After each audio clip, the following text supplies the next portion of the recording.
Let's be honest, you've been there. You're in a meeting, someone says something that just feels off, and you have that moment where you could speak up, but you don't. We've all done it. Well, today we're going to break down a really powerful framework from former Google exec Kim Scott that gives you the actual words to use to fight disrespect and build a much better workplace. So, how do we do it? Let's get into it. This quote from Kim Scott, it just hits so hard, right? This isn't just about one bad day or one difficult person. It's about a tipping point. A moment where that negative behavior starts to become the new normal. And everything, your team's creativity, the performance, their trust in each other, it all starts to crumble. The stakes are just incredibly high. And yeah, that's the million-dollar question, isn't it?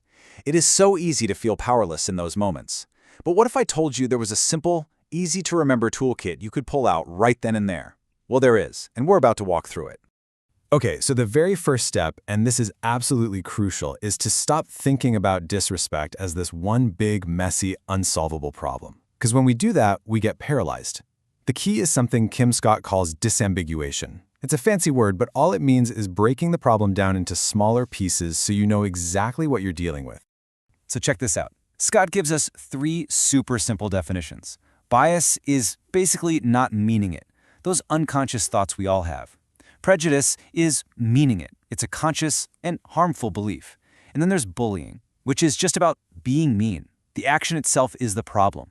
Just asking yourself that one question. Did they mean it, not mean it, or are they just being mean? That's the key that unlocks everything that comes next. So once you've figured out what's happening, you need the right tool for the job. And that's where the IITU framework comes in. It's basically 3 different ways to respond, and each one is designed for one of those specific problems: bias, prejudice, or bullying. First up, the I statement. This is your go-to for bias, for when someone probably doesn't mean to cause harm. The goal here isn't to accuse or attack, it's to gently invite them to see what you're seeing. Think of it like you're just holding up a mirror to their behavior so they can see the impact for themselves. Let's look at a perfect example of this. Okay, so picture this. There's this really important meeting with a huge potential client, and the company's top expert on the subject, a woman, is sitting right at the head of the table, ready to lead the whole discussion. But as the meeting gets going, something weird starts happening. The clients keep looking past her, and they direct all their technical questions to her 2 male colleagues sitting next to her. It happens once. Okay, then it happens again. Now it's a pattern. So the 3rd time this happens, one of the male colleagues gets it. He sees what's happening. He sees the bias playing out, totally undermining his teammate and, probably about to lose them the deal. So he decides he's got to do something. And this is just genius. He doesn't say, "Hey, you're being sexist." He just stands up and says, "I think we should switch seats." 6 simple words. And with that, he held up the mirror. He totally changed the energy in the room, and he put the focus right back on the expert where it belonged. No drama, no accusation. And you know what? They won the deal. But what happens when the person does mean it? What do you do when you're up against real prejudice? Well, holding up a mirror is not going to work. Like Scott says, they'll just admire their own reflection.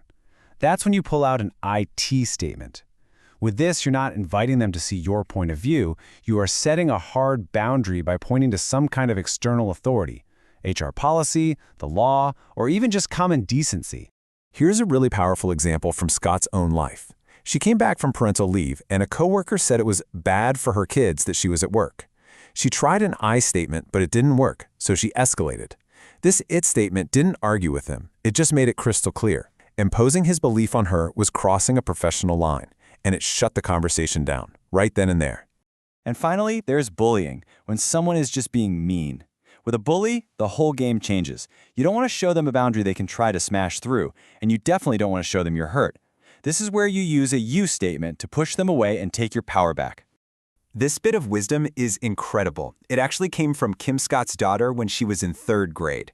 Scott told her to use an I feel statement with some bullies, and her daughter just looked at her and said, "Mom, they are trying to make me feel sad. Why would I tell them they succeeded?" It's so profound, right?